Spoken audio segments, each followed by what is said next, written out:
Hey there. Hello. How are you? Good I to see haven't seen you for a while.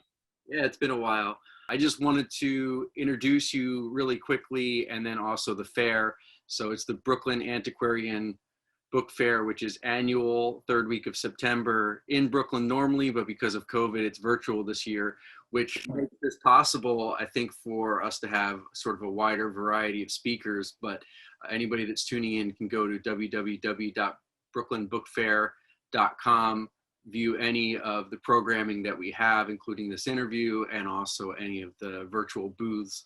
And hopefully we'll be back up and live with exhibitions and live interviews or seminars next year in Brooklyn. But for now, I'm really happy to have John Gwatney, who I should say we've been friends or we've known each other for almost 25 years now. We started out when we were really young, Something crazy, yeah. being Yeah. psychedelic era Beach Boys obsessives on some of the Yep. message Right. mailing lists. We probably both also subscribed to or wrote to some of the same fanzines. And I know we both did a lot of research. You had a book at one point. I had a big 200-page timeline of Oh, wow. Okay. media related to the Beach Boys Smile and Smiley Smile. And we ended up meeting each other in LA at some Beach Boy fan parties or whatever. I think that's right. Psychedelic music get-togethers in LA, and then I moved to New York, and you are actually still in Los Angeles, but planning a move. And Yes. then also you have a book coming out, which really surprised me that we crossed over in these other areas. I'm not sure why, but you have a book coming out called The Making of Lucifer Rising, about Kenneth Anger's 1971 to 1980 masterpiece. And that's what we're here to talk about today. So I guess just to get it going, like, I know you from the worlds I just described, but how did you get into Kenneth Anger, and what made you decide to write this book? Yeah. I went to film school and I was never shown a Kenneth Anger film. It kind of had a reputation for being really just, dark film, not, not something you'd want to see, I guess. It wasn't taken as seriously, like leather daddy type stuff, I guess. I don't know. And so, all my interest in sort of esotericism as that grew, Manly P. Hall, the Fourth Way stuff. I was a big fan of Hodorowski. Um, After a while, I was like, okay, and I found out that Jimmy Page did the soundtrack at one point, and that was pulled. And I just kept hearing more and more about that. The Stones' involvement. They were involved early on, sort of. Mick Jagger was maybe going to play Lucifer. And just the more I read about it, I was like, I finally broke down and saw the movie. It was on YouTube a long time ago. And I was blown away. And I wanted to know more about it. And the more I uncovered, the more questions I had. And the more questions I had, the more I thought more people should know about these things they may want to know about. The same things I did. The history is very convoluted, goes back even farther than 71, goes all the way back to 66, maybe even earlier than that, when he was doing the mushroom edition of Inauguration of the Pleasuredome. And so it took more than, I guess, in total, 15 years to make the film, and it's only a 30-minute movie. And I just thought it'd be a good idea to do the book. Yeah, I have so many questions that just went through my mind as you were talking about that. But, I guess we'll go back to the beginning of what you said. Was he associated with Manly P. Hall and the Philosophic Research Society? Was he associated with Aldous Huxley or any of the people who were experimenting with hallucinogens in the 50s? I know he had Marjoriecameron in his 1954. I've heard it said it was 1956. I'm not sure when. Oh no, it was 54. But he updated it in 66. That's when it got the Janacek, I believe, the what it's currently known with, the music. It originally had music by someone else that he couldn't use. And he's also come out and said that he's was basically introduced to the writings of Aleistercrowley through Cameron. So the early films were not influenced by Crowley, but was he already, from Fireworks through Inauguration, through his introduction to Crowley, already interested in the occult? I guess that was my question about Manly People Okay, yeah. and others. Yeah, as far as I know, no Hall connection, but you know, the whole LA scene through Cameron. He's also said that Jack, actually, it was Jack that introduced him, Jack Parsons introduced him to Crowley's works, which is possible. He usually says it was Marjoriecameron. Let's see. But yeah, he would have been into Crowley back as far as Fireworks, or could have been. And he says, you know, that the person with the face scratched out to be like solar flares at the end of Fireworks. He says that that's Lucifer. So it's possible he's, you know, backdating some of his mythology, but it's also possible he had that in mind when he was making the movie. I don't count that out. There is some stuff that he said over time. He doesn't always tell the truth, and he's truthful about that. He will tell you he doesn't always tell the truth. So that made writing the book fun, but also it means you can't exactly rule things out, but you also can't say that things are definitive sometimes unless you can really, you know, find a personal letter or something that from the time period that says, aha, this is when, for sure, this is what it was. This is, you know, like there's a lot floating out there. It made writing the book real difficult. But also kind of interesting, you know. But yeah, he was into Crowley from possibly from the very beginning, and it's reflected in all of his films, possibly, even if it's less apparent, you know. I wanted to ask you about your process, your creative process as a historian. I do want to say, like, up front, that I did not get in touch with Kennethanger for the film, even though I've run into him in LA in past years and I've talked to him on the street briefly, you know. He wasn't involved in the book. And I do think that's important, you know, kind of on both ends, where that means that the book only focuses on other materials outside, you know, things from, you know, the time period or shortly after. If I have to, I'll cite a source that was, you know, in more recent time, like, because it's where he discusses something in depth. But other than that, I focus only on, you know, materials, news articles, you know, promotional materials, things like that. And of course, I did interview several people for the book, but Kenneth himself was not involved in the making of the book. So I just felt like I have to get that out there because it doesn't have his approval or disapproval yet or anything like that. Just he wasn't involved. Did you want it to be official? Yeah, I tried to contact several times. You know, I even got a personal email for his manager, but I didn't ever get a response. So I was already kind of deep in at that point. So rather than just call it off, I decided to keep going. Because I started writing the book to see if there was enough there for a book, you know. I mean, because the film was in production for so long, it didn't mean that there was necessarily enough to write about, particularly that I could confirm, because I didn't want to include anything I can't confirm, which I know is going to disappoint some people. I don't think anyone will find the book disappointing. There's always somebody, but there's a lot of stories that people have probably heard that won't be repeated because there's no way for me to confirm it, or, you know, like I didn't talk to the person, so I'm not repeating some sort of well-known mythologies about it. You know, I went to film school as well in the 90s, and I was not taught anything about Kenneth Angers or exposed to anything of Kenneth Angers. I mean, you know, he was a legendary figure, and if you went— Isn't that weird? I'm sorry, but like, don't you think that's weird in retrospect? I mean, because it's like, I'm sure you saw a bunch of the same experimental films I had to watch, but, you know, including like film of like 15 minutes of like the painting of a backyard or something. And Anger's films are so important. They're so extraordinary. And they were so impactful on so much of pop culture. I mean, Scorpio Rising just had a huge impact on, you know, rock and roll influenced it, but then it influenced rock and roll. It influenced other movies, cult movies to you know, Hollywood, big Hollywood movies, like took a lot of influence from Scorpio Rising. And I wasn't shown Scorpio Rising in film school in the 90s. You know, that's nuts.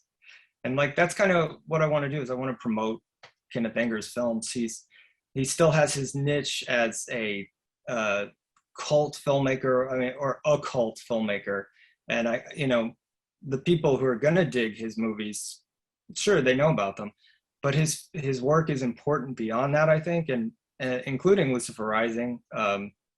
You know, it's had a big impact on film history, and I kind of was coming at it from, you know, I want to get the word out more. It's written more like the book is written more as like a film book rather than there is an analytical or section at the end where I, you know, sort of pick apart all the symbolism and everything in it. But mostly I'm just trying to point out how hard he worked on making this film, and sort of in a way why. I mean, apart from personal, you know, reasons and everything. Yeah. I don't want to get sidetracked too much talking about why I think he wasn't taught in the 90s, but in a nutshell, I think we'd gone through about 40 years of a serious psychic split between the art establishment and academia and the masses. So Kenneth Anger was discarded for much the same reason why, like any person who was doing things that were image focused, subject focused, or narrative focused, they became increasingly marginalized as the 20th century went on, and these abstractions and you know, ideological approaches to materials and surfaces in everything from film to painting to photography became the, you know, the focus of the avant-garde. So somebody like Anger, who was actively promoting esoterica, the occult subjects, I mean, you know, there was a playful and lowbrow element to it. That stuff really, I think, much the same in the late 20th century, how anything associated with Marxism, because of the 50 years of fear and war based around the spread of communism. I mean, that stuff just wasn't taught in universities anymore for philosophy students. And it was a weird time, the late 90s.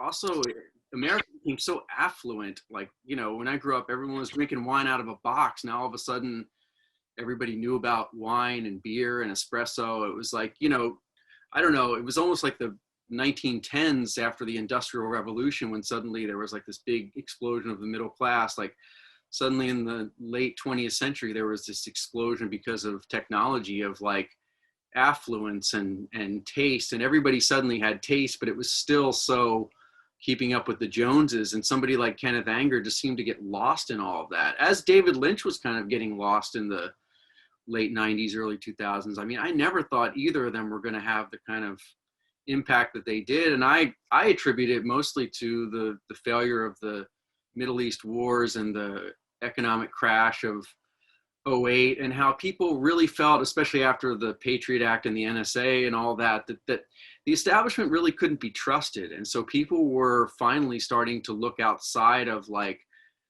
the academic and science establishment and be curious about alternative spirituality. You had a real rise of witchcraft, particularly from young feminists. And I think Kenneth Anger sort of seemed like he was hidden in plain sight. That's how I felt. I don't know. I became kind of more aware of him in '06 or '07 when these came out. I went to the James Theater UCLA showing in '06 and then again in '07, and he spoke at one of them, and I can't remember which one, but it was extraordinary. I only knew of him before that from basically an issue that I found at the Pasadena City College swap meet of The Oracle, like a hippie zine in the late '60s, where there was a Rick Griffin poster on the back cover of Lucifer Rising.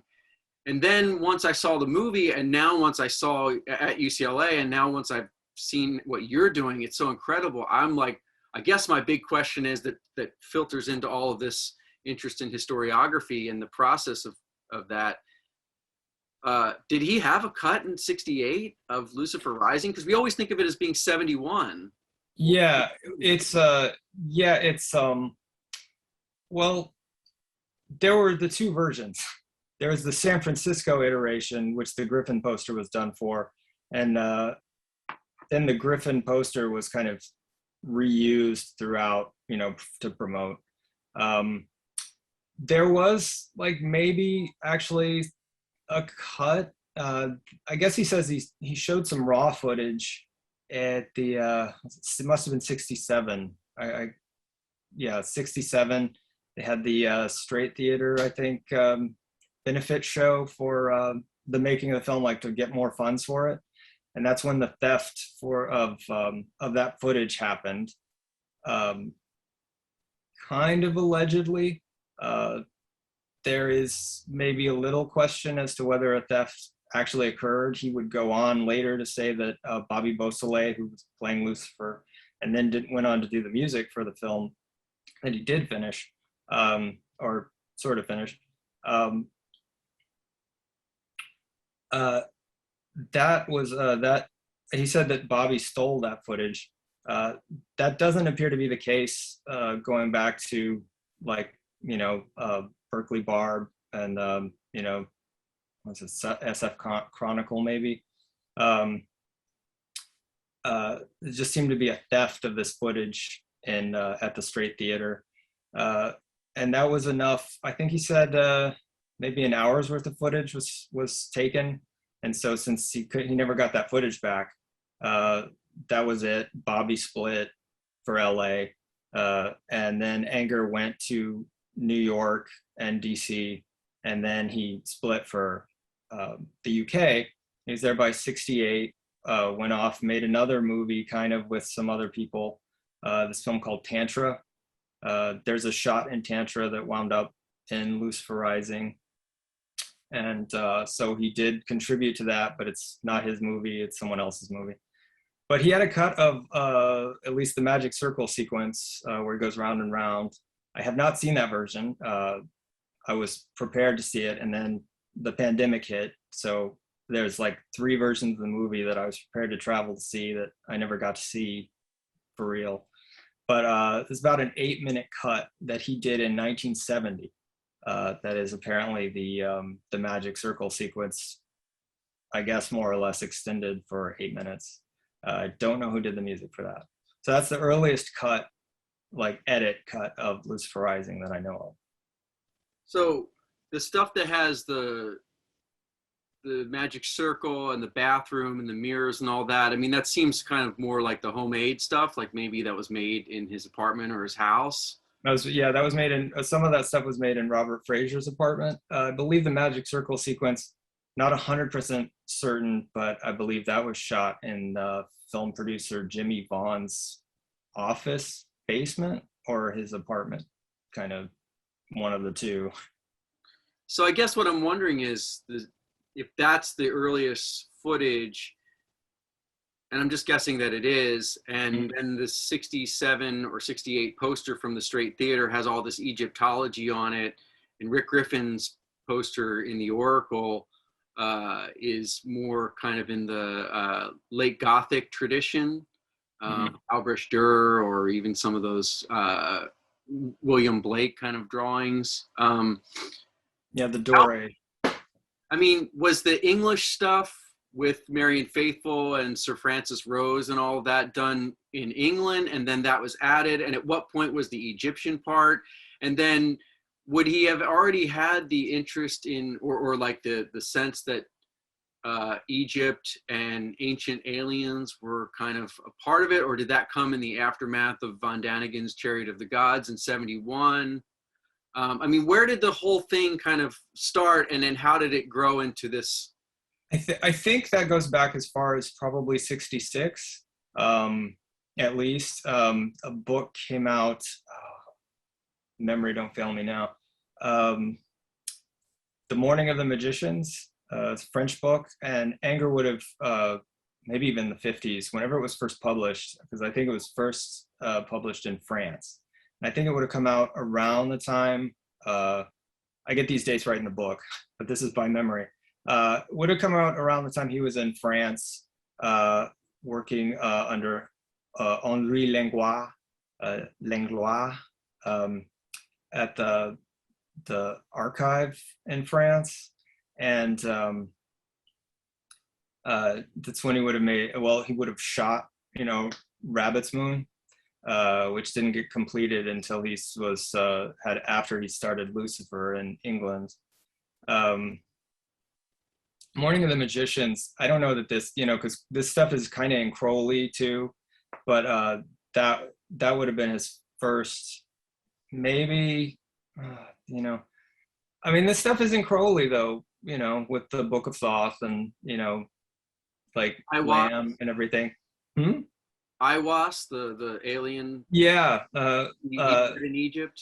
Yeah, so it's kind of like it all goes back to Crowley, but some things probably, he would have read. I know he read The Morning of the Magicians because I came across some notes that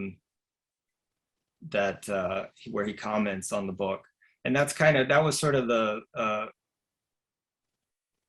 first sort of Chariot of the Gods. Although Morning of the Magicians kind of goes over all kinds of things, not just that one focus, but that's kind of in there. And Parsons too, right? Parsons and Hubbard and Cameron were all avid followers of Crowley, and also Hubbard was creating science fiction stories, and then apparently Marjorie Cameron and her boyfriend after Parsons, Bert Schomburg, were really both strongly tied to Egyptology and sphinxes and also ufology.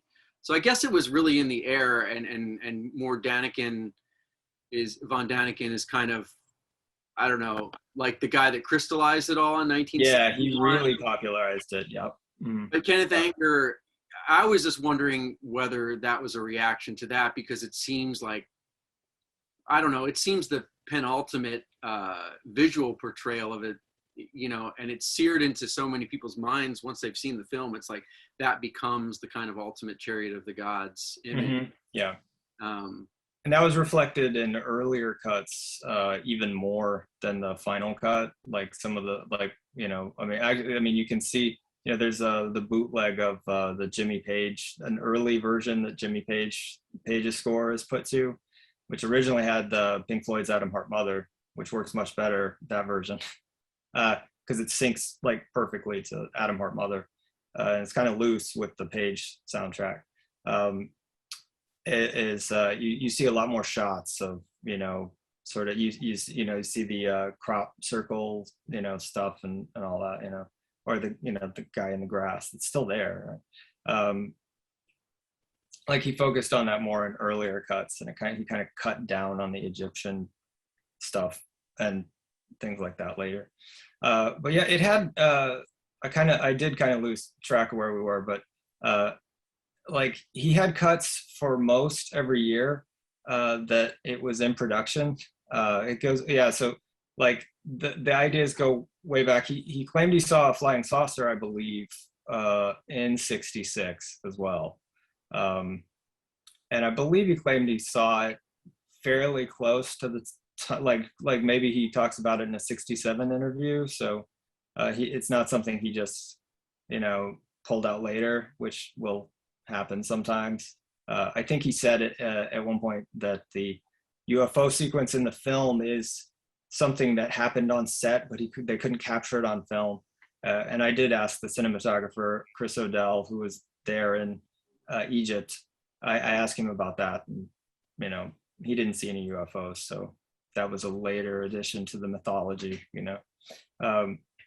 There are tons of cuts of the film, and a lot of them are different, but they kind of, depending on what the soundtrack was or what he was going for, some of them are kind of locked into a template, where it's like just some shots kind of change or some insert shots change, but in other cases it's kind of like a completely different movie.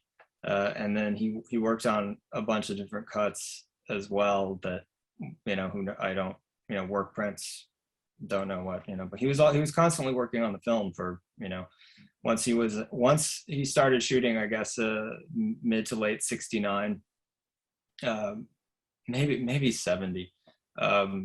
that's you know, he had a cut by the end of 70, and you know, he expanded it probably around 71, I think. And I don't know of a 72 cut, because what's funny is, you know, a lot of the time you see like Lucifer Rising parentheses 1972, and that's kind of the only year I don't know of a edit of the film. But then he really ramped it up. You know, Jimmy Page came on board real early. Jimmy Page was on board, I think, by February of 71, 72. Again, I don't have my notes or anything, so. No, that's okay. Yeah. Did he actively recruit Pink Floyd? Did he ask them? Was he in touch with Great them? question. Yeah, no. And in fact, I don't know if the version with the Adam Hart soundtrack ever screened in England. I mean, it probably did, but it seemed more as like a temporary soundtrack while Page was working on the score. That was, I talked to Ron Geeson about it actually, and he said that he didn't even know, you know, the guy who scored Adam Hart Mother with Floyd. And I did correspond with him, and he was saying that there's no way Pink Floyd would have allowed him to use their music. So I guess they didn't know about it, which is kind of unusual that, you know, he would do that. I don't know, you know, he couldn't have shot the Egyptian footage before 71. So I don't know exactly when Adam Hart Mother got synced up to Lucifer Rising. I mean, I think that's actually a suspect assertion on the part of the orchestrator of Adam Hart Mother, because in 1971, George Greenough, a surfer born in, I think, in Santa Barbara, but basically living in Australia since the mid 60s, was approached by Pink Floyd to soundtrack one of his short films, which were very experimental. He had this like light as air kneeboard in which he could get deep inside the curl and shoot slow motion footage. And he did this 24-minute short called Echoes in 1961, and they supplied the music in exchange for him letting them use his footage while they were on stage. So it wasn't, and also they did live soundtracks. They were in the studio soundtracking the Apollo 11 landing for the BBC in 1969. So it wasn't like the Pink Floyd. They also weren't that huge at that point. Let's be frank. Getting Jimmy. No, that's true. Yeah, yeah. And it's funny, I hadn't thought about that, because I've seen the surf footage. Yeah, I don't know. Maybe he got an okay from the band or something, you know. And they were going to do Dune. He was friends with Jodorowsky, particularly, you know, it seemed palling around exactly at that time. So it's possible they said they'd do it. So, but I don't know that there's anything written. I mean, sometimes he didn't get permission for the soundtracks too, which would sometimes got him in trouble. Inauguration originally had a soundtrack by Harry Partch, that allegedly Partch, like, it was screened, supposedly it was screened once in America with that score, and for Partch, and Partch said, no way, you can't use it. And so Anger would show that in Europe, apparently. You know, when he went over to England, he took that cut of the movie, and that's how he showed it until it got the other score. And then later in the 76, he put Electric Light Orchestra's, you know, El Dorado album to Inauguration, while he was still working on Lucifer. And I don't believe he got permission to do that. So, you know, like every now and then that'll kind of still secretly screen, but you know, it's not in the collection, you know, it's not on video. So I assume that's a rights issue, although I don't know, you know, but it's not, he may not always give permission to do for his soundtracks, you know. So it's not out of the question that he just kind of cut it to Adam Hart Mother, expecting to replace it with Page's score. And then maybe one reason why it was so heavily reworked is because it didn't really work with Page's score. And Page wasn't too happy apparently with the early, like, whatever he put together for the first version, which is probably so either the first or second version is what's probably out there that people can see if they hunt it down. and it's probably not the version with pages score that either artist would really want you to see. Is kind of ironic about it. Two questions, and one kind of leads to the other. What was his reception when he was in England, such that he could have been in touch with somebody like Jimmy Page at that time, who was, Led Zeppelin was sort of reaching the apex of their popularity. And I guess the other question is, how did you as an author go about finding this information in terms of, like, you know, publications or ephemera or whatever? I mean, what was the process to actually find out how he was received over there, or what? I mean, was it all just contemporary interviews with other people, or were you sourcing things? And was he interviewed in mainstream papers, or was it a sort of an arduous process of finding underground material? It was all of those. Yeah. I mean, you know, he was covered pretty well in the underground press. At least a couple of articles gave a big, you know, magazine Friends. They gave a couple of ads for Lucifer, and then also, or at least one ad for Lucifer, followed by an interview with him that was, like, I think a 2-page spread, like a real long, and that really focused heavily on the occult black magic kind of sort of thing, with a, you know, Baphomet illustration kind of like stamped into the page and stuff. And then, you know, he got these people involved probably through Robert Fraser. Robert Fraser was the art dealer, you know, scene maker back at the time. And he was doing stuff with the Stones and the Beatles, like Paul McCartney, and they, you know, showing indie films, like sort of at the gallery with everybody kind of, you know, imbibing in things. And, you know, it was just kind of a thing that they did there. And so before Anger even came over, a lot of these people, you know, hip people like the Stones and even the Beatles would have seen his movies. And then when Anger came over, he kind of had an instant in with, you know, the Stones. Mick Jagger was the guy who produced that film I was talking about earlier, Tantra, that they kind of did to just go to India. And it was under the pretense of filming this Kumbh Mela festival, I believe that's what it was called. But there's actually not really any festival footage in the film if you see it. It's sort of a montage, travelogue kind of thing. It's a good film. It's an interesting film. It's set to, you know, Indian music, but there's not really any festival footage in there that I remember. Didn't Jagger do? Sorry to interrupt you, but didn't Jagger do the soundtrack to "Invocation of My Demon Brother"? Yeah, and I'm sure that was through Fraser, and also through probably Donald Cammell, who wound up playing Osiris.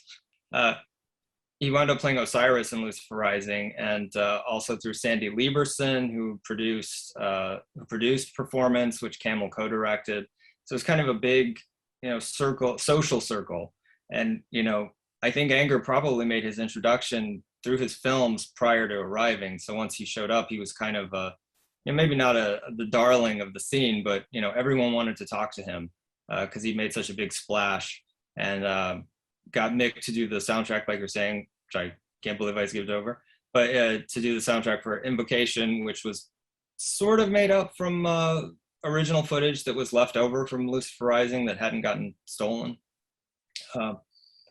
Was Anton LaVey originally supposed to be in Luciferrising? Yeah.